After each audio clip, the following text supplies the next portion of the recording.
తెలంగాణ శాకంలో ఇవాళ మాపడి పొద్దుకు తినేటువంటి నాష్తా నిద్రపోయి లేచిన తర్వాత ఇట్లా ఇంట్లో అప్పుడే చేసిన చూడా ఉన్న దాన్ని ఇంకో రకంగా ఎట్లా చేసి రుచికరంగా చేయొచ్చు అన్న చూద్దాము. ఇప్పుడు సౌమ్య మొన్న చేసిన చూడాల ఉల్లిగడ్డలు వేసింది, మంచిగా చిన్నగా తరగాలి ఉల్లిగడ్డలు.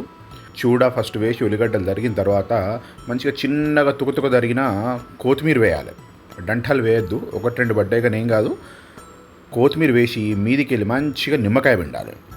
నిమ్మకాయ పిండి దీన్ని కింద నుంచి మీది వరకు నిమ్మకాయ ప్రతి అటు కటుక్కు అందేటట్టుగా మంచిగా కలుపుకోవాలి.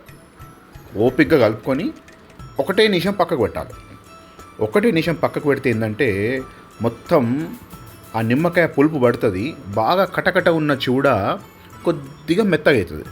కానీ పల్లి గింజల్లో ఉన్న క్రంచి, పుట్నాలలో ఉన్న క్రంచ్ అట్లాగే ఉంటుంది. ఇప్పుడు దీన్ని మీరు కలుపుకొని నోట్లో వేసుకుని తింటే